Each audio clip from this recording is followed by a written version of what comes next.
Incidentally, Captain, the effects of the time distortions are now being felt in the Illicom system.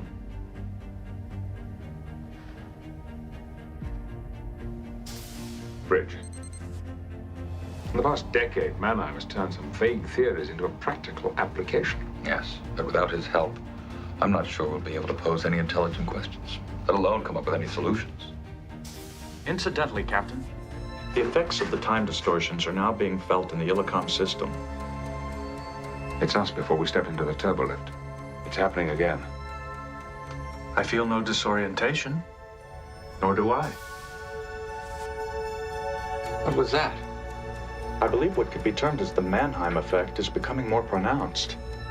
This is where we started. If we are us. Oh, we are us, sir. But they are also us. So indeed, we are both us, at different points along the same time continuum.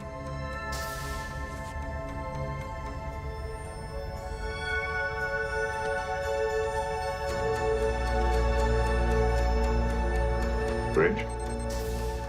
Hello, my name's Christopher Anitra. You know me as the Quantum Businessman. Welcome to Symphony of Realities, Act 11, Mechanics of the Matrix. Welcome, you lucid dreamers. Welcome, you champion gamers. We are the champions, my friends, and we'll keep on fighting till the end. We are the champions. We are the champions. No time for losers, 'cause we are the champions of the world. Wait, I think I just spotted another Mandela effect. In the lyrics, no time for losers, but I always remember no time for losing. What about you? It seems like these Mandela effects follow us no matter where we are. Why champions? Because you wouldn't be allowed into this game otherwise. The most difficult game in the multiverse, which is also a tryout for an even more difficult game. Yes, if you can't wake up in this game, you're disqualified for the big one. Waking up in the dream to this Truman Show type reality in this illusionary mind matrix, virtual reality, holographic dream game experience. You are comprehending the holographic illusion of what we once thought was reality. You are comprehending how this illusion operates with linear time. That video clip you just watched is from an episode of Star Trek: The Next Generation, where temporal distortions of linear time were occurring. It was called the Mannheim effect. That sounds like Mandela effect. In this episode, we're going to talk about time and other mechanics of the matrix. This episode will include some things I've said before, but I'll be expanding on them. This episode might be good for people that have never seen any of my presentations. You'll see how I include soft disclosure from movies, TV shows, etc., to help reveal how this reality works. Why soft disclosure? Because the way the reality works, you need to be shown the mechanics of the matrix, even if it seems unbelievable, fantastical, or just science fiction. Why? To help you remember, to provide the clues you need as a champion gamer. As you awaken more and more, and you clear distortions, and you truly grasp that you are consciousness operating a human avatar that is being rendered like software into this holographic reality, then you begin to grow the ability to create your reality, to create the life you want. A little later on in this presentation, I'm going to use the soft disclosure in the series Dark Matter to help you understand the possibilities.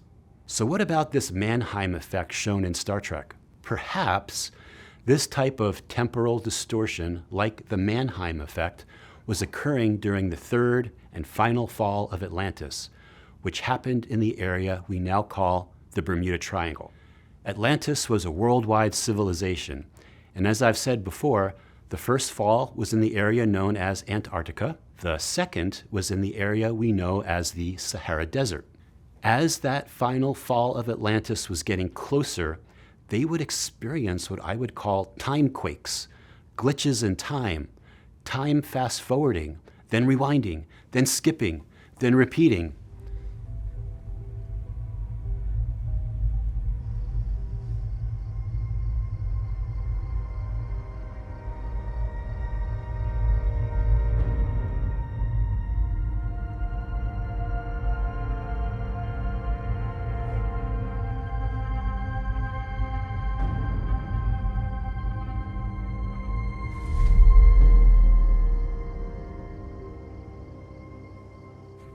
What the fuck was that, Roy?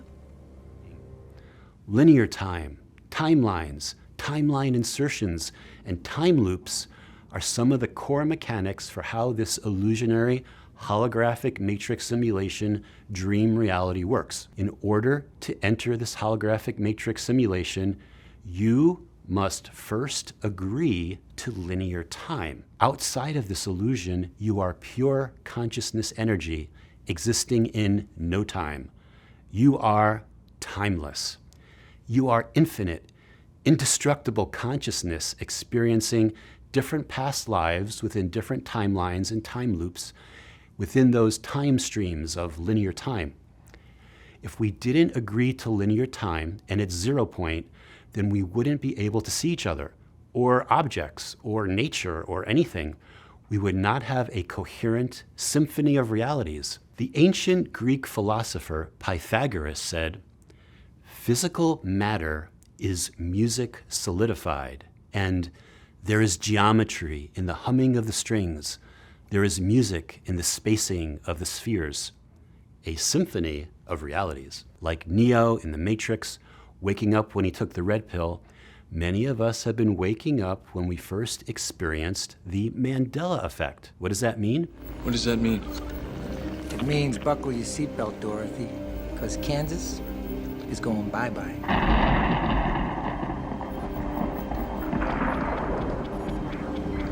Buckle up, lucid dreamer, as we take a deep dive into the mechanics of the Matrix dream. Have you ever had a dream that when you woke up, you were so sure it was real? Or as Morpheus in the Matrix movies asked, by the way, Morpheus in Greek mythology was known as the god of dreams. Have you ever had a dream, Neo, that you were so sure was real? What if you were unable to wake from that dream? How would you know the difference between the dream world and the real world? What is real? What is a dream? In other presentations, I've spoken about how our holographic simulation works, including how this Earth realm is perhaps a 3D virtual reality game with millions of realms, perhaps a DNA farm, perhaps a prison, perhaps a school, perhaps a starship, perhaps a matrix within a matrix, perhaps a stage. Shakespeare said, "All the world's a stage, and all the men and women merely players." Perhaps a playground, perhaps an intergalactic hub, perhaps a hypersphere in the holographic universe. Perhaps the Earth that we know is just one realm out of millions in a hypersphere, which is a fourth dimensional sphere. The same as a tesseract or hypercube is the same as a fourth dimensional cube. In mathematics, the hypersphere is described as a Hopf vibration. On an episode of the Joe Rogan Show about 5 years ago, the Hopf vibration was explained how it works by mathematician Eric Weinstein. And this is going to be HOPF? HOPF. What the fuck am I looking at? You are looking at the most important object in the universe. What? That looks like some trippy screensaver on your laptop. Take another puff, my friend, because it's worth it. This is what you're looking at is a principal fiber bundle. And it's and it is the Earth.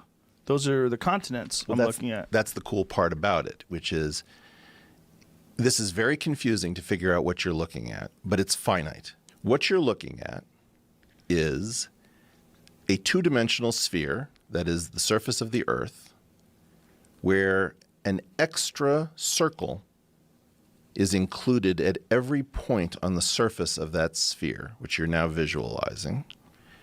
And that extra circle, which would be called the fiber,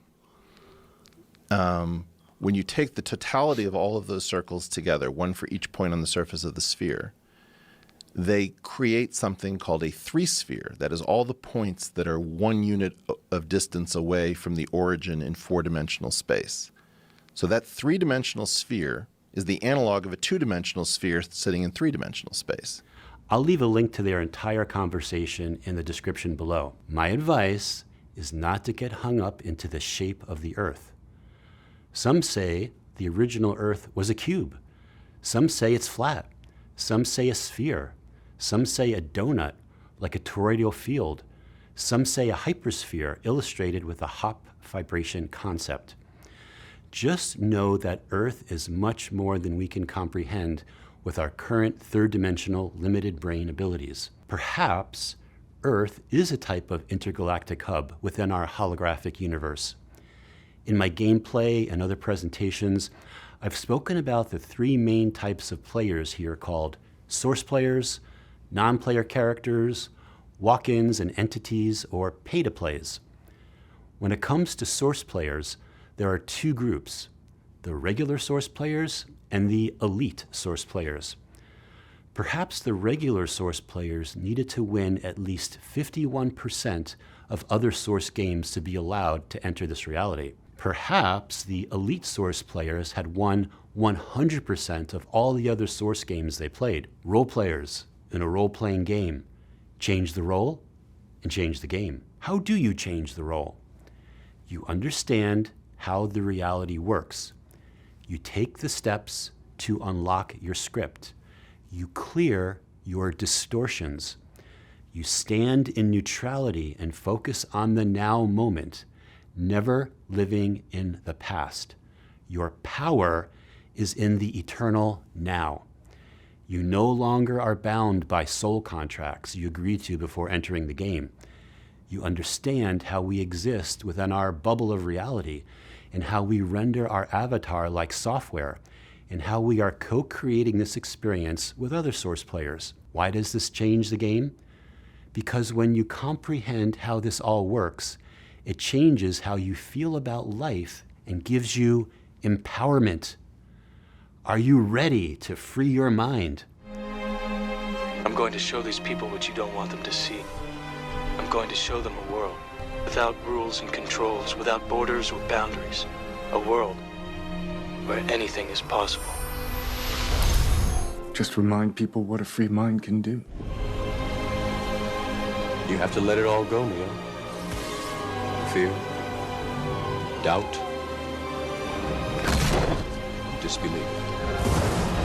Free your mind. Are you ready to let it all go?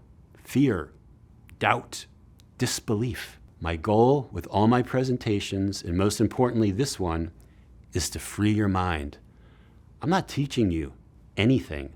I'm helping you to remember. I'm providing puzzle pieces that perhaps you couldn't find elsewhere to help you connect the dots and put the puzzle of reality together. If you could see through the physical disguises of who is who, you would be absolutely shocked. Who is a source player, and who is an NPC or non-player character, and who is an entity in a human body, or what I call a pay-to-play. Who has a soul and who is soulless, with the soulless feeding off the source players and literally inserting feeding tubes into them in the astral realms. One of the gifts I've been granted is to see through the camouflage of who or what is occupying a human avatar body. And all I can say is that this world is not at all what it appears to be. Who you observe on the 3D stage is very different in the 4D astral realm stage. The machinery of the false matrix to invert and block source players from seeing what is true is breaking down. It was never meant to last this long. And as your frequency and the frequency of our world keeps rising, it's only a matter of time until the veil is lifted and we can see through the illusion. I've spoken about concepts such as reincarnation, the Akashic records, time travel, cymatics and light language, timelines, timeline insertions, timeline editing and time loops, and the big one, Mandela Effects, which expose this holographic dream simulation. What are Mandela effects? Mandela effects are like Easter eggs in a video game. They are hints and wonderful surprises that we have experienced a timeline shift. And they are much more than just that. Mandela effects involve all of our experiences in this dream, including art, movies, brands, names, history, the geography of the earth, our avatar body, and so much more. What should be solid and written in the sands of time become fluid, shifting, moving before our eyes and our memories.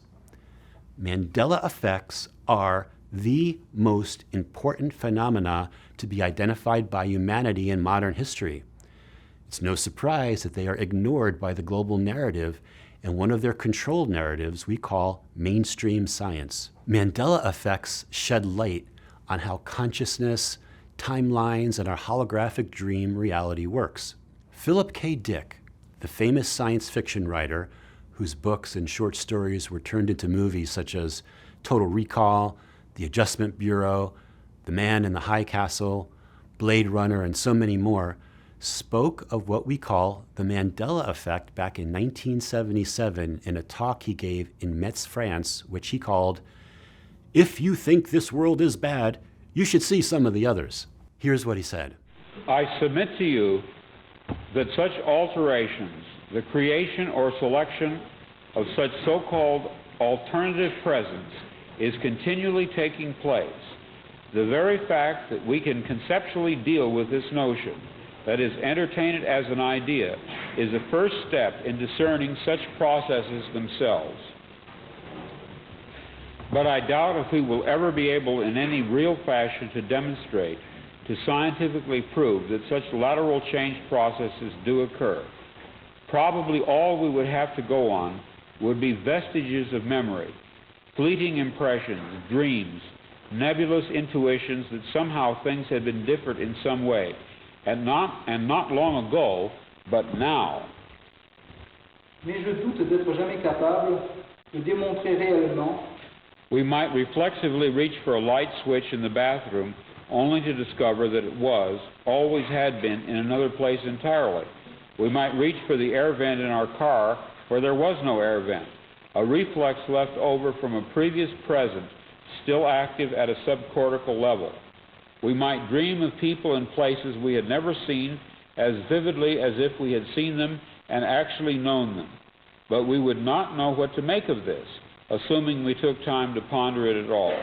Did you catch how he described what we today call personal Mandela effects when he said, all we would have to go on would be vestiges of memory, fleeting impression dreams, nebulous intuitions that somehow things had been different in some way, and not long ago, but now, we might reflexively reach for a light switch in the bathroom, only to discover that it was always had been in another place entirely. We might reach for the air vent in our car where there was no air vent, a reflex left over from a previous present still active at a subcortical level. We might dream of people and places we'd never seen as vividly if we had seen them and actually known in them, but we would not know what to make of this. Interestingly, when you read the transcript of that entire talk, he used the word matrix twice. That was more than 20 years before the movie The Matrix came out. It was also more than 20 years before the internet started to gain popularity, so there weren't online communities where you can easily compare memories so easily with others. This was an incredible talk that he gave back in 1977, and I'll leave a link to his entire presentation in the description below. How do these other worlds, these other timelines work? The Apple TV series named Dark Matter gives us some soft disclosure to our reality and timelines. In that series, the main actor is a physics professor who wakes up in a similar but very different timeline. Here's the hypothetical. Hypothetical? Oh boy. A man of science.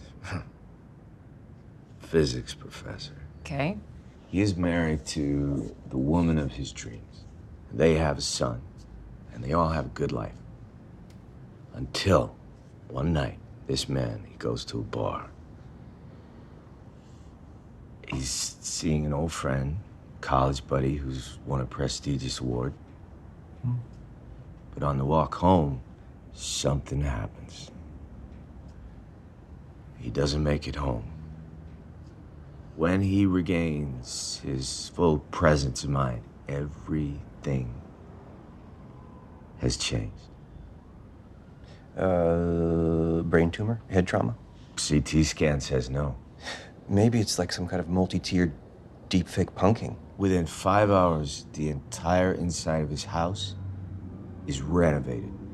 And I'm not just saying different pictures on the walls. I'm saying new furniture, new appliances, light switches are moved, walls are different colors. No prank could possibly be this complex. And, I mean, what would be the point? Ooh, how much LSD is this man on? That seems like a determining factor. Okay, then I don't know, it sounds like he's crazy. I'm not crazy.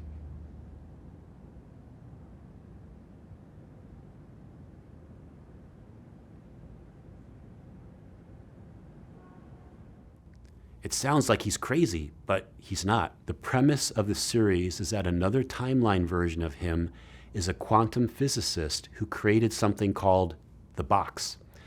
The box puts you in a quantum state of superposition. And when you take a mind-altering drug that his research created, you are allowed to access infinite timelines. This is a manifestation of your mind as it tries to visually explain something our brains haven't evolved to comprehend. Which is what? 5-dimensional probability space, also known as superposition.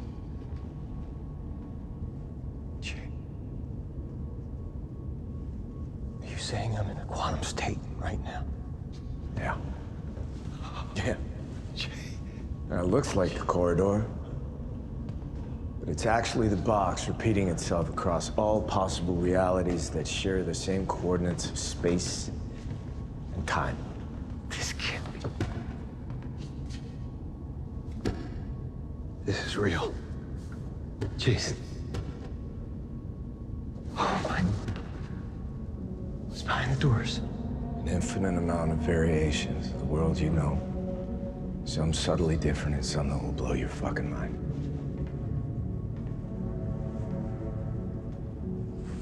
Fuck. Then he shows his friend a higher timeline version of Chicago. This is Chicago. It's a different version of Chicago. It's a kinder and more progressive place than our world.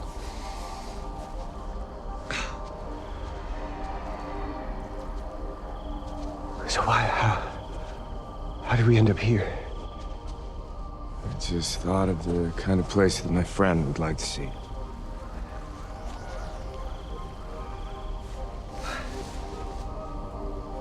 Oh, there's so many things I could show you. How do these timeline variations work? Like this higher timeline version of Chicago. Perhaps it's related to key choice points or nodal or nexus points in your timeline.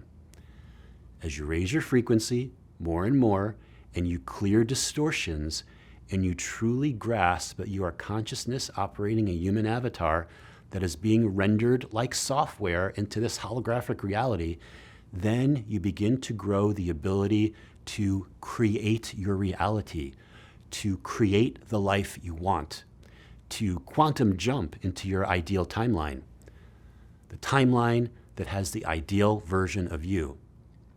It's explained like this. What if the person that abducted me is me? How could it be you? Not exactly me. A version of me. Like, all right, imagine. He and I are the same person all those years ago, right up until the moment that you got pregnant. Then we split up into our own separate universes. We split because I chose to be with you, and he chose to pursue work, which led to the creation of the box. Timelines have nodal points of decisions that branch off like branches in a tree, but you can jump from branch to branch, quantum jumping timelines. When you jump these realities, they have different versions of people, places, and things. It's like jumping to a new square on a chessboard, or jumping to a completely different chessboard. Perhaps the movie The Matrix presented it as walking up flights of stairs where each level had its own chessboard.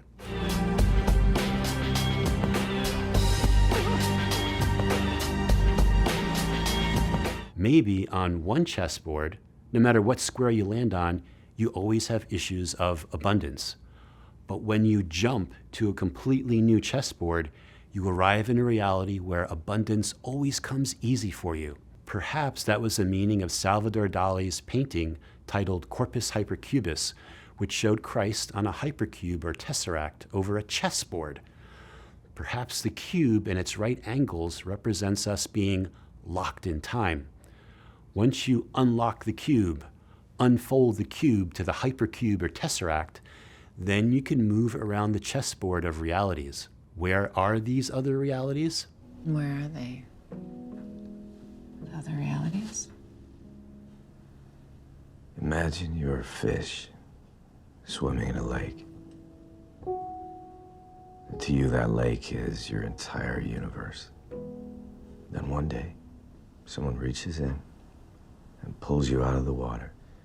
And you realize that what you thought was your entire world is just one lake. And you see another lake, and trees, and the sky above. And it suddenly hits you that we all are, part of a more mysterious reality than we could ever possibly understand. So, they're just all around us.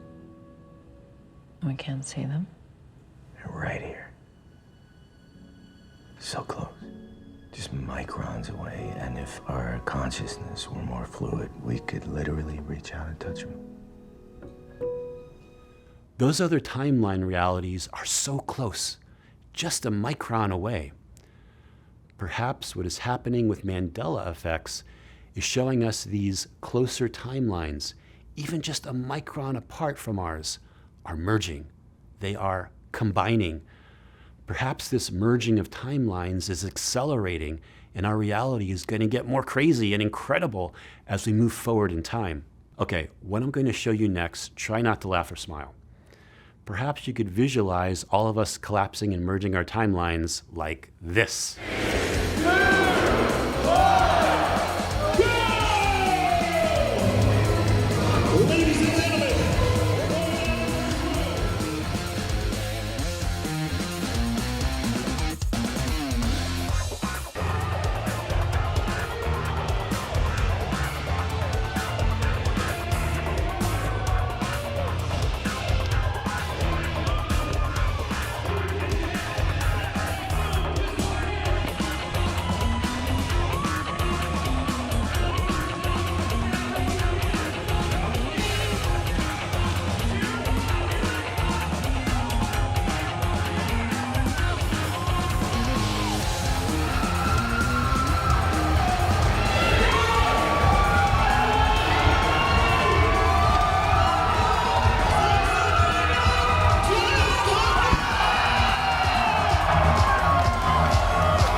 Can't be serious all the time.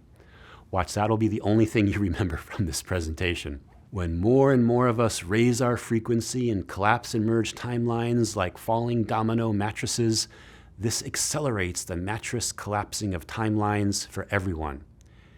It also causes more Mandela effects to manifest. Do you really comprehend how important these Mandela effects are and why domination and control does everything to make awakening humans believe they are just misremembering? What is domination and control?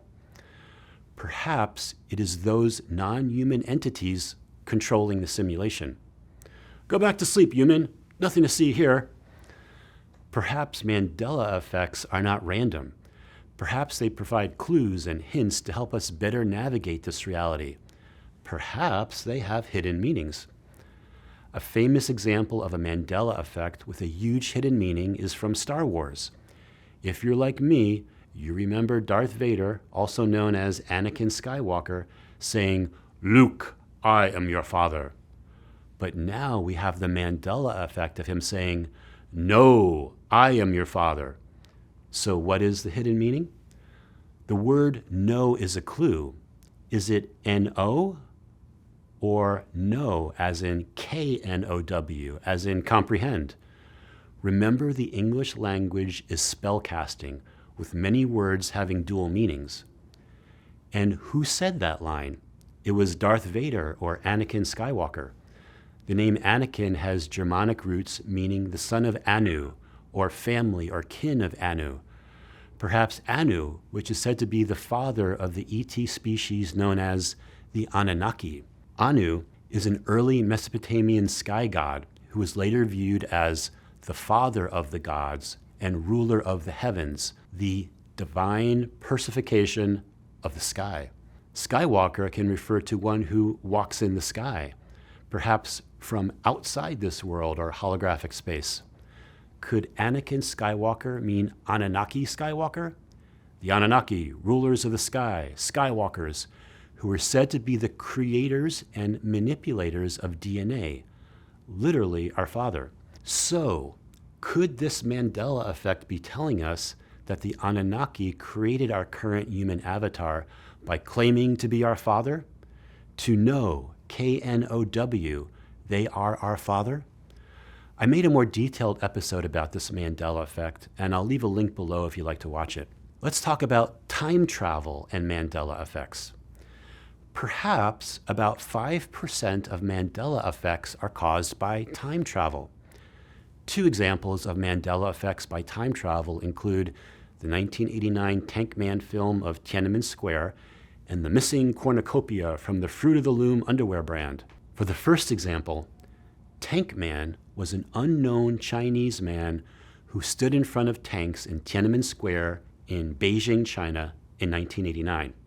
In one timeline, the one I remember, he was run over by the tanks. The film was smuggled out of China, and the world watched in horror what the communist Chinese government was capable of against their own people. Worldwide protests broke out, and China became a democracy. I remember that.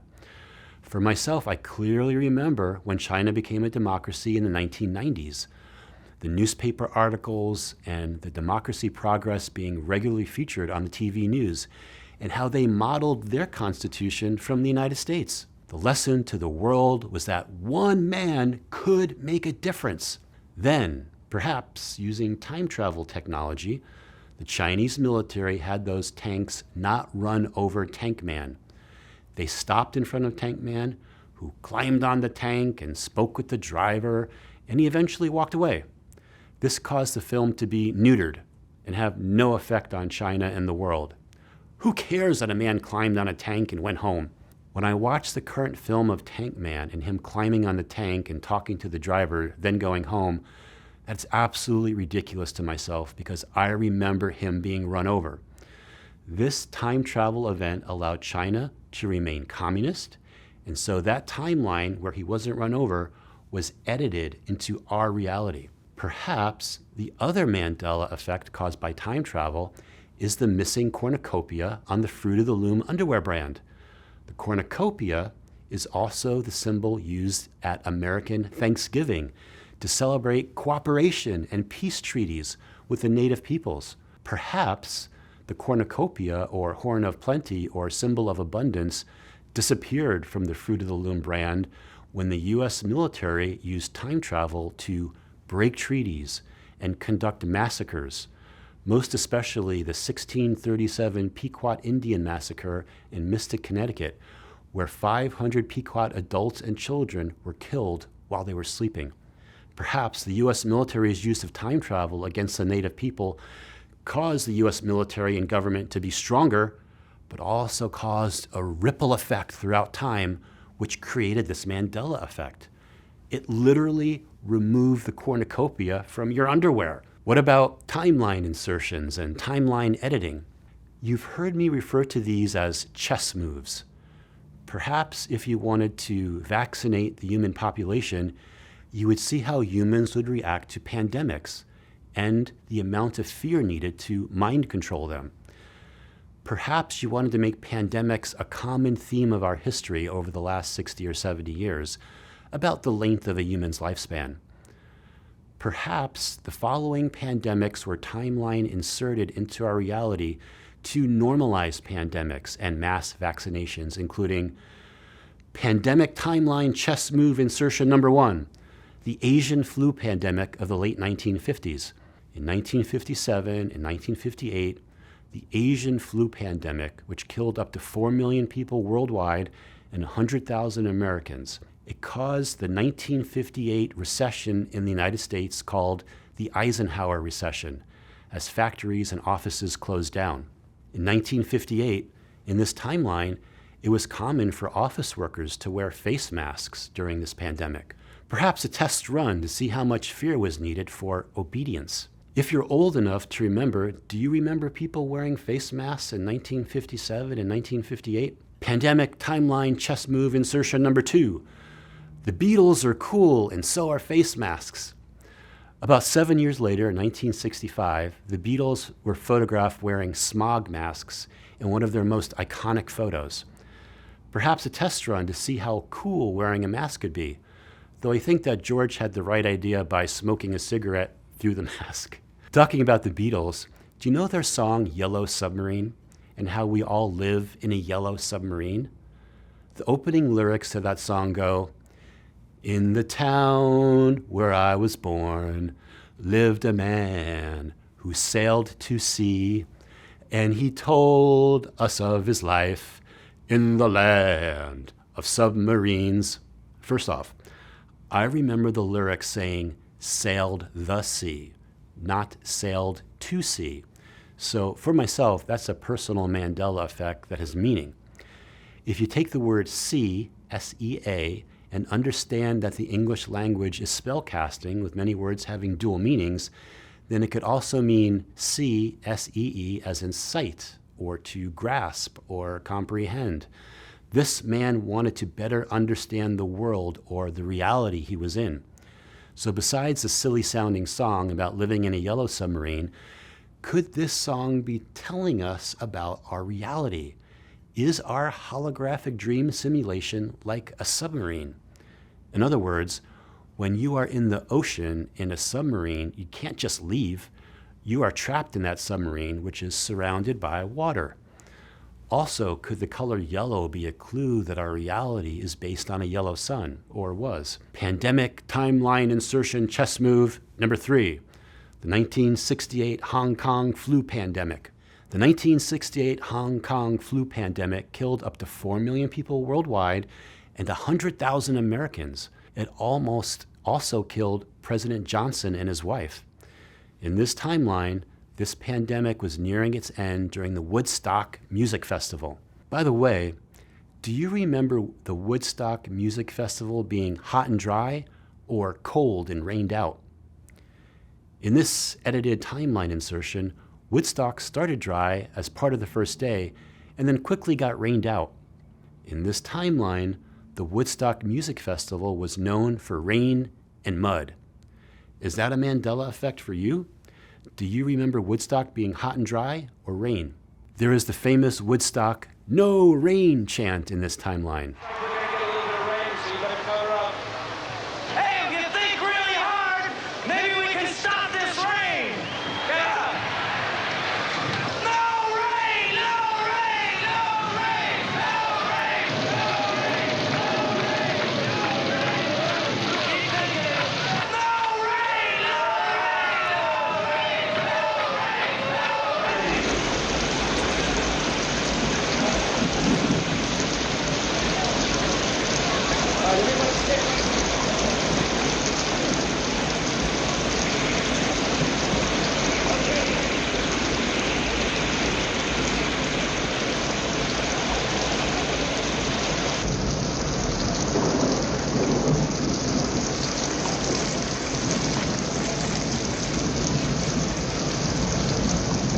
And mudsliding was the thing to do. The only hassle is the mud. That's all.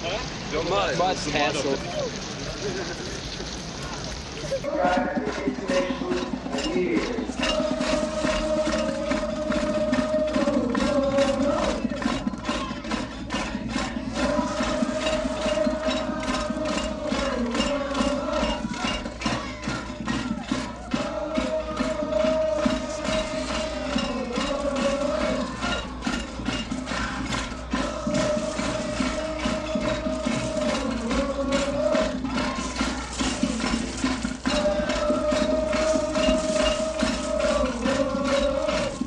Do you remember Woodstock happening in 1968 or 1969?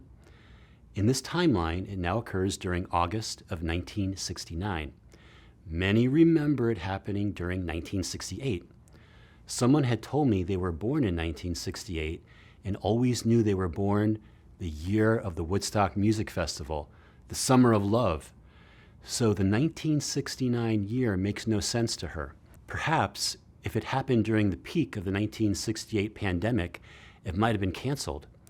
If that happened, that would be a huge Mandela effect for most people, as many would have remembered Woodstock. For the global narrative to try to explain that Woodstock was just a misremembering would have been a tough sell, even to the most gullible. It would have woken people up much faster. You can start to understand how complicated these timeline insertion chess moves can get. Pandemic timeline insertion chess move number 4, the 2009 swine flu pandemic. For myself, I remember the swine flu, but it was never a pandemic. In this timeline, it led to mass vaccinations and shortages of vaccines as people waited for hours outside vaccination centers. About 81 million Americans were vaccinated in 2009, including 50% of all children. Were you one of them? I made a video with IMEC, the International Mandela Effect Conference, that goes into the details of what I just mentioned. It's called Pandemic Mandela Effects Special Edition. I'll leave a link below in the description. What about collapsing and merging timelines? That's the concept of how timelines work and how in recent years, how their merging is accelerating. One of the best examples of that is with the JFK assassination film. Here's what I mean. When I was a kid, I clearly remember the Zapruder film being black and white, a very choppy video, and there were only 3 people in the car, the driver, JFK, and Jackie. Then there was a timeline merge of another timeline where the Zapruder film became color, and there were 4 people in the car, the driver, a Secret Service agent, JFK, and Jackie. Then another timeline merge where in 2016, I noticed that there were now 6 people in the car, and it became a long limo with a jump seat in the middle. In the limo was the driver, a Secret Service agent, the governor of Texas, Governor Connolly, his wife, JFK, and Jackie. 6 people. It blew my mind. Then yet another timeline merge, where by 2023, there were at least 4 more films of the JFK assassination that I had never heard of. The Orville Nix film, the Marie Muchmore film, the Elsie Dorman film, and the Charles Bronson film, all from different angles, where you can see people running up to the grassy knoll, and you can even see the other people filming. Then, yet another timeline merge where the Zapruder film was not only full color, but has sound. You can hear the gunshots. Then another timeline merge where you can see Governor Connolly's wife holding a bouquet of yellow roses. This is in addition to the red roses that Jackie had. Then you see so many more crowds of people waiting to see the president, and the car behind the limo is almost bumper to bumper with JFK's limo. There are so many more timeline merges with the JFK assassination, so those are just to name a few. Another example of timelines merging is with the statues of Easter Island. When I was young, you could only see the statues sticking out of the ground. Then around 2016, there were photos of them completely out of the ground with their entire body exposed. There were photos of them lined up all exposed. Next, Some of them now had red hats made of red lava stone. Do you remember those hats? Then they started having human anatomical features like nipples and hands with long fingers. And then recently, the statues now contain petroglyphs on their backs. It's said that the petroglyphs depict the Birdman tribes and other important symbols that may be more important than the front of the statue. Here are the petroglyphs colored with paint or chalk so they stand out more. These petroglyphs remind me of what you find at Göbekli Tepe in Turkey with the bird and other animal carvings. And don't forget those handbags which appear on the petroglyphs of the Sumerians.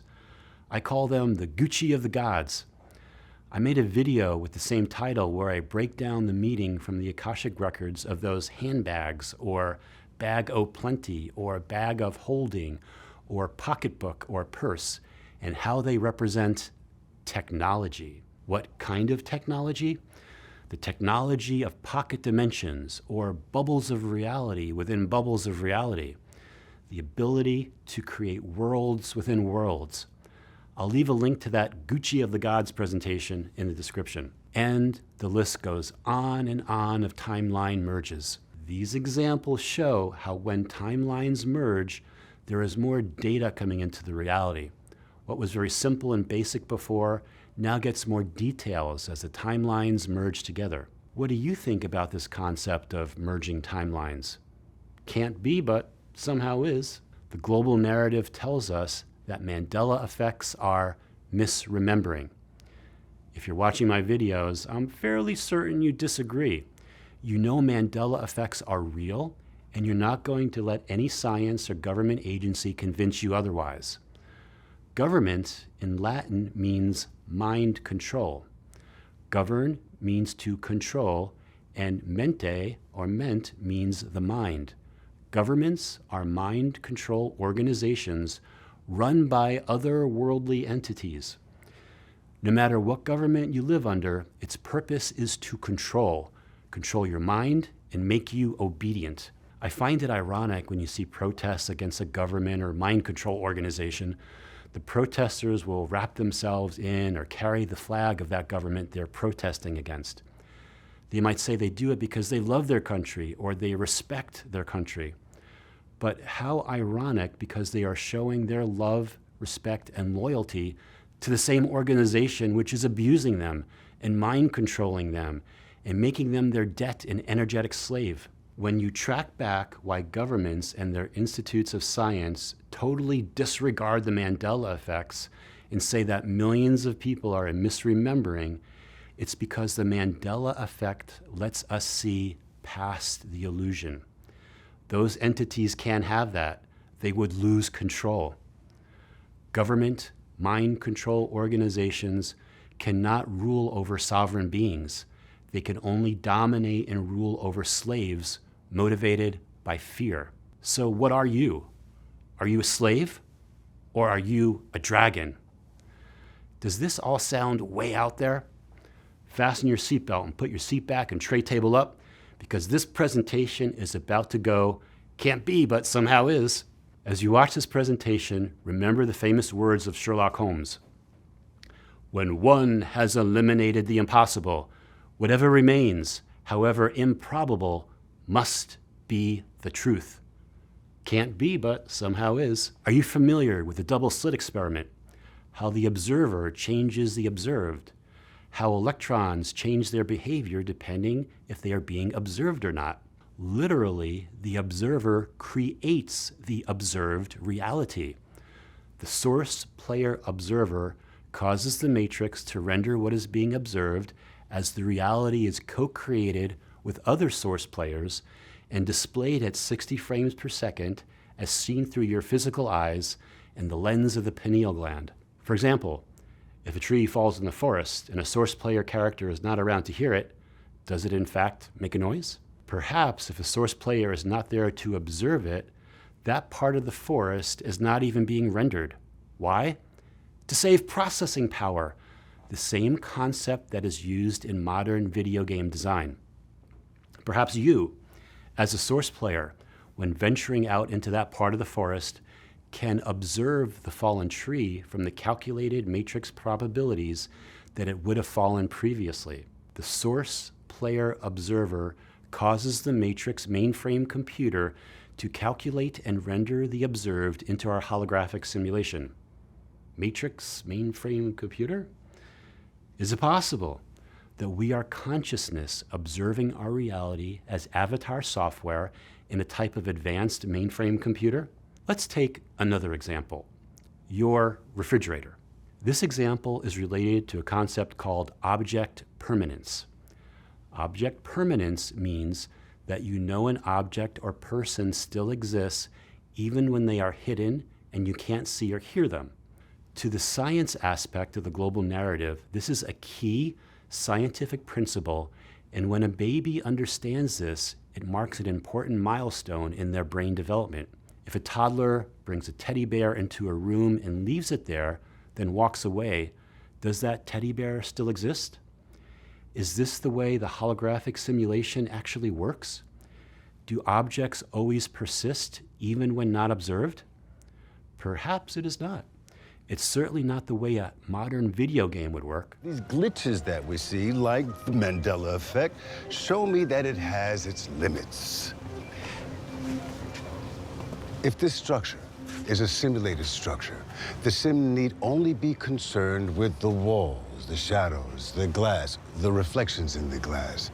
That's procedural generation. I mean, we use that in video games. It's not wasting any power, any energy on what's inside the building.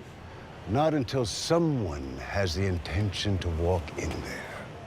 If a tree falls and there's no one around to see it, does it make a sound? Does it even exist at all? What about the forest itself? You think this world works that way, that when we're not observing it, it's saving data?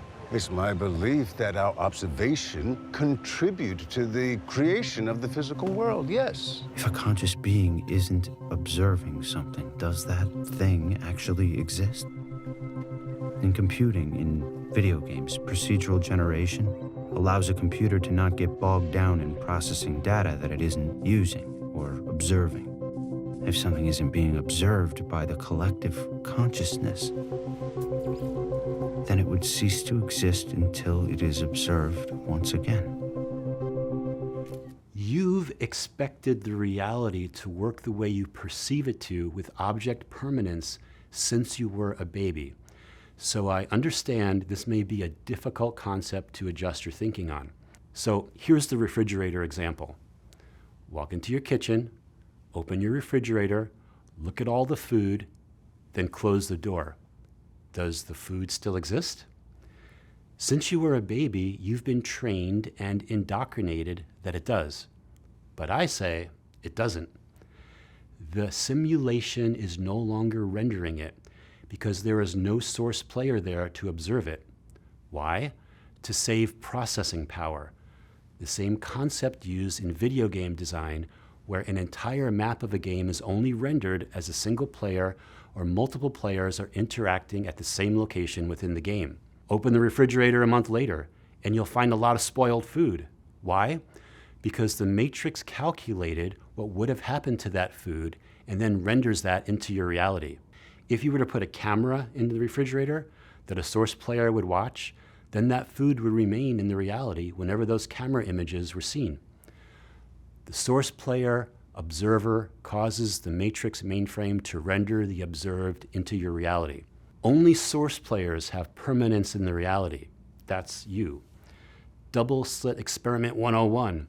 The observer changes the observed, or perhaps the observer creates the observed. Also in 2022, 3 physicists won the Nobel Prize because they proved that on the particle level, the cosmos is not locally real. Particles may lack properties such as spin up or spin down prior to measurement, and they seem to talk to one another no matter the distance. So we have both the double slit experiment telling us that the observer changes the observed, and the winners of the 2022 Nobel Prize in Physics demonstrating that the cosmos is not locally real. Perhaps the cosmos is within you. Every galaxy is within you. Here's another example. Your favorite grocery store. If there's no source players to observe it and shop there, does the matrix continue to render it? What about all the food on the shelves? Is it being rendered constantly? I say no. That would be a waste of processing power. That entire grocery store would not have object permanence and would no longer exist until a source player interacted with it again. Here's another example. You hear the sound of a fire engine in the distance. Does that fire engine actually exist? It does if you observe it coming down the street. Until then, the matrix won't waste processing power to render the fire engine until a source player will observe it. The source player observer causes the matrix mainframe computer to render the observed into your reality. Did I say mainframe computer? Only source players have permanence in the reality. That's you. Perhaps for every source player, there are 5,000 NPCs or non-player characters. How come everybody here just stays so distant from us? It's an augmentation. Do this.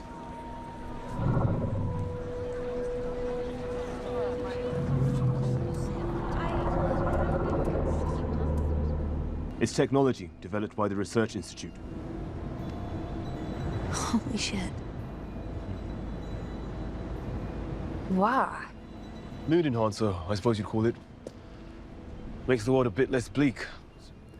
Why so many NPCs? Perhaps to make the world a bit less bleak and much more interesting. Perhaps to shake things up, the same reasons why they are added to modern video games.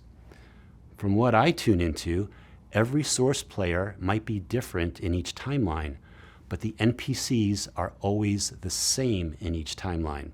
For example, almost all doctors, especially surgeons, are NPCs. That's why when there is a Mandela effect related to where your organs are in your body, they always know where to operate.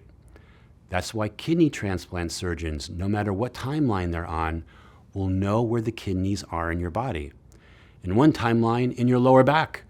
In another timeline, when they're moved to your ribcage area, they would always know where to operate. Also, NPCs don't render until interacting with a source player. For example, let's say an NPC or non-player character or a soulless one doesn't interact with any source players for 20 years. Then the next time that NPC interacts, they would show all the signs of aging, etc., as if they had object permanence. Perhaps NPCs can also have a type of artificial Akashic records and galactic origins inserted into their coding. So if you are advanced and you can read DNA or someone's Akashic records, an NPC might appear to be a source player when they're not. This is a very advanced holographic simulation dream game experience, which makes waking up so much harder than any other Matrix game you may have played throughout the multiverse. The Matrix will also insert things into your reality so that you believe it's real. For example, let's say you buy a lot from Amazon. The Matrix will insert Amazon trucks everywhere you go. Why? To reinforce your belief structure that this place is real. You might then ask yourself, until I, as a source player creating my reality, look into the inside of the Amazon truck, are there actually any packages existing? Not until you look inside. And once that Amazon truck leaves your observation, it is no longer rendered unless driven by a source player or another source player observes it. Can't be, but somehow is. Sound way out there? It goes against everything that we've been taught and even our own observation since we were a baby. That's how good this holographic simulation is. Combine this with the elements of duality, with emotions, and with the five senses of sight, smell, hearing, taste, and touch, and you have an incredible experience. That's why so many beings want to be here. Outside of this illusion, you are infinite, indestructible, pure consciousness energy existing in no time. You are timeless. You are neutral. You have no emotions. Those are some of the basic examples which reveal some of the mechanics of the Matrix. Ready to go deeper?